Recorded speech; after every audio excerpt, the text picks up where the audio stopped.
بسم اللہ الرحمن الرحیم۔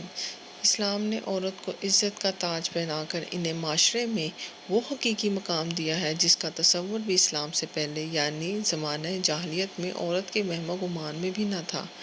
چنانچہ جب مصر فتح ہوا تو ایک روز اہل مصر نے حضرت سیدنا عمرو بن عاص رضی اللہ عنہ سے عرض کی کہ اے امیر، ہمارے دریائے نیل کی ایک رسم ہے کہ جب تک اس کو ادا نہ کر دیا جائے دریائے نیل جاری نہیں رہتا۔ انہوں نے اس سے سوال کیا کہ کیا ہے؟ تو انہوں نے کہا کہ ہم ایک کنواری لڑکی کو اس کے والدین سے لے کے عمدہ لباس نفیس زیور سے سجا کر دریائے نیل میں ڈالتے ہیں۔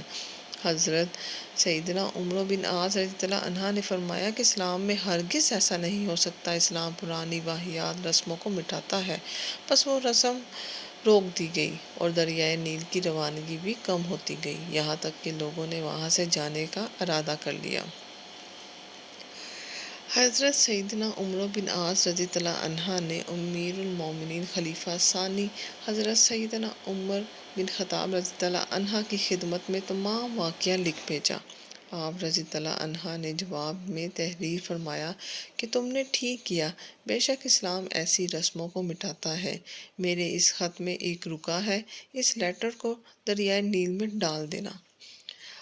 حضرت سیدنا عمر بن خطاب رضی اللہ عنہ کے پاس جب امیر المومنین رضی اللہ عنہ کا خط پہنچا تو انہوں نے وہ رکا اس خط میں سے نکالا اور اس میں لکھا تھا کہ اے دریائے نیل، اگر تو خود جاری ہے تو نہ جاری ہو، اور اگر اللہ تعالیٰ نے جاری فرمایا ہے تو میں واحد القہار ذوالجلال سے عرض گزار ہوں کہ تجھے جاری فرما دے۔ حضرت سیدنا عمرو بن عاص رضی اللہ عنہ نے یہ رکا دریائے نیل میں ڈالا۔ ایک رات میں 16 گز پانی بھر گیا اور یہ رسم مصر سے بالکل ختم ہو گئی۔ اسلام سے پہلے عورت کا بہت برا حال تھا۔ دنیا میں عورتوں کی کوئی عزت و اہمیت نہ تھی۔ مردوں کی نظر میں اس سے زیادہ عورت کی کوئی حیثیت ہی نہیں تھی کہ وہ مردوں کی نفسانی خواہش کو پورا کرنے کے لیے کھلونا تھی۔ عورتیں دن رات مردوں کی مختلف قسم کی خدمت کرتی، یہاں تک کہ محنت مزدوری کر کے جو کچھ بھی کمایا کرتی تھی وہ مردوں کو دے دیا کرتی تھی، مگر ظالم مرد پھر بھی ان عورتوں کی قدر نہیں کرتے تھے، بلکہ جانوروں کی طرح ان کو مارتے پیٹتے اور ذرا ذرا سی بات پر عورتوں کے کان، ناک وغیرہ اعضاء کاٹ لیے جاتے تھے۔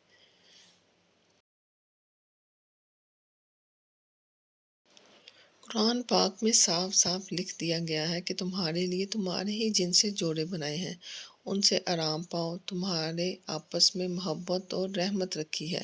اب کوئی مرد نہ عورتوں کو مار پیٹ سکتا ہے، نہ ان کو گھروں سے نکال سکتا ہے، اور نہ کوئی ان کے مال و اسباب یا جائیداد کو چھین سکتا ہے، بلکہ ہر مرد پر مذہبی طور پر عورتوں کے حقوق ادا کرنا لازم ہے۔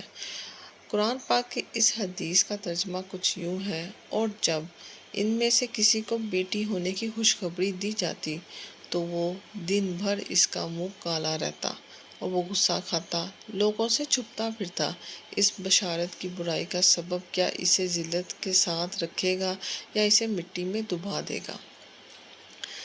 حضرت سیدنا فاروق اعظم رضی اللہ عنہ کے چچے زاد بھائی اور حضرت سیدنا سعید بن زید رضی اللہ عنہ کے والد زید بن عمرو کو جب پتہ چلتا کہ فلاں کے ہاں لڑکی پیدا ہوئی ہے اور وہ اس کو زندہ دفن کرنا چاہتا ہے تو دوڑ کر اس کے پاس جاتے اور اس بچی کی پرورش اور اس کی شادی وغیرہ کے تمام اخراجات کی ذمہ داری اٹھا لیتے۔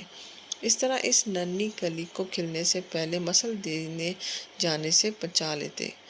حضرت سیدنا اساسہ بن ناجیہ رضی اللہ عنہ کا بھی یہی معمول تھا۔ چنانچہ آپ نے عرض کی کہ یا رسول اللہ، میں نے زمانہ جاہلیت میں 360 بچیوں کو زندہ دفن ہونے سے بچایا ہے، اور ہر ایک کے بدلے 10 ماہ والی حاملہ اونٹنیاں ایک اونٹ بطور فدیہ ان کے باپوں کو دی ہے۔ کیا مجھے اس عمل کا کوئی اجر ملے گا؟